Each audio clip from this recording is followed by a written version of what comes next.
Toma Sports Talk, worldwide, with some news from the world of boxing. So y'all know what time it is. You ain't in a rush to get concussed. Bam. If I got it on, it's on. Y'all know what time that could be, right? Let's just go heavyweights. Make it real quick for the knuckleheads.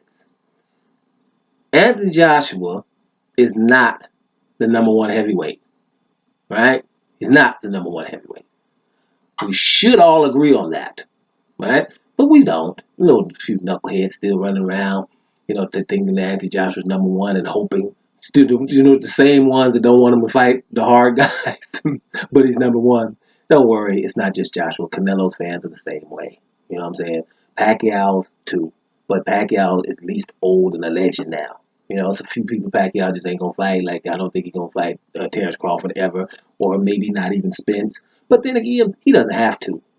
All right, he's been in enough wars. He doesn't have to. So we give little Pacquiao a little slight pass. He's in the way of undisputed, which I don't like, but he gets a slight pass. Pacquiao has been in a whole lot of fights and we enjoyed Pacquiao for decades, over a decade. So that's it. But bottom line, Anthony Joshua's not number one heavyweight, and that's coming from Adam Smith. Adam Smith is his boy. He's down with Anthony Joshua. You don't get no more down with Anthony Joshua than Adam Smith. He commentates Anthony Joshua's fights, right? But he's not an idiot, right? It's because you look like an idiot saying that right now. Now, some of you can hide the internet. That's okay, because that's where the internet idiots live. We're talking about real boxing fans and real boxing pundits and people who really care and are not just out here to win an argument. Not only should you not be telling Anthony Joshua that he's number one, right? But he's really not. And that's why Adam Smith is saying that, because he's lost, right? And you look like he can lose again if he fights somebody else. And he probably would have lost to Andy Ruiz if Andy Ruiz just been partying the whole time. But I don't know if Andy Ruiz is gonna ever get disciplined again till that money gone, right? So I'm not going Andy Ruiz, because he had discipline issues before. So that's with him. I would like to see him back. I love the little guy, but I don't. His discipline issues, for a fight like that, 5 months and becoming like that, I don't know if he's ever going to be. I just don't see that right now. Something else going to happen to him. He's just going to lose that house or whatever, or something. Then he might get hungry again, literally. But Anthony Joshua, after losing that fight, you're not. The two guys in front of you haven't lost yet.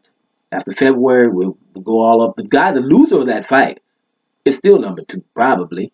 You know what I mean? But Joshua can argue number two. The winner of that fight is number one between Tyson Fury and Deontay Wilder. And Anthony Joshua can argue with the guy who didn't win.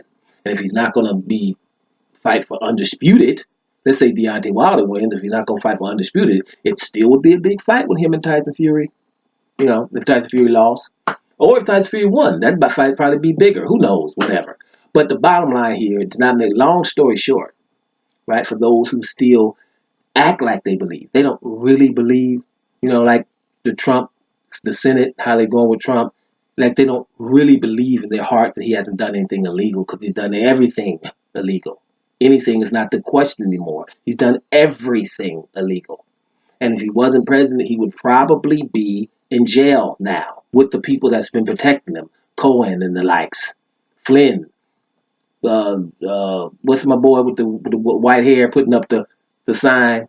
What was his name? I forget it right now. But him too. The one that said, I'm not a crook.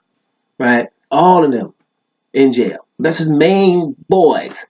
He would be too. But there's like, you know what? In the name of something else that's more important than all of America, and how we look in foreign policy, how, we look from the president and how they're talking every day, they are going to, in the name of that, they're going to protect the guy, right? So sometimes people just have some kind of emotion that makes them say, I don't give a damn about principle and what's right and justice and none of that. I'm down with this guy, period, because of some reason. Theirs is racism. What is yours? Bottom line is, don't tell the fighters, make them earn it. No one, for example, like Deontay Wilder is in my book the number one heavyweight, but he had to earn that, baby. He had to earn that. Just like Lennox Lewis did back in the day. When we talk about Mike Tyson was in there, and I'm talking Lennox Lewis way back then. Like, Mike Tyson's awesome and all of that, but Lennox Lewis would take him out. Right? He did, when everybody acted like he was old and all that. And Tyson had Holyfield issues, and Lewis took Holyfield out, right? So it takes time because people will tell you this is the best, and everybody got to believe that. Use your own judgment, your own eyes, and don't do what everyone else does. Do what's right. No, Anthony Joshua is not number one. Can he be number one at the end of the year if he tries hard to do so and fight the guys we know that he should be fighting? Hell yeah. But let's see what happens. As of now, I agree with Adam Smith, or he agrees with me. Bottom line is Anthony Joshua is number 3 right now in most people's book. In my book, he's number 5 because Adam Kanalki is number 3 and Luis Ortiz is number 4. Like I told you about 3 videos ago. Bottom line, Doma Sports Talk worldwide, and I'm up out of here, y'all.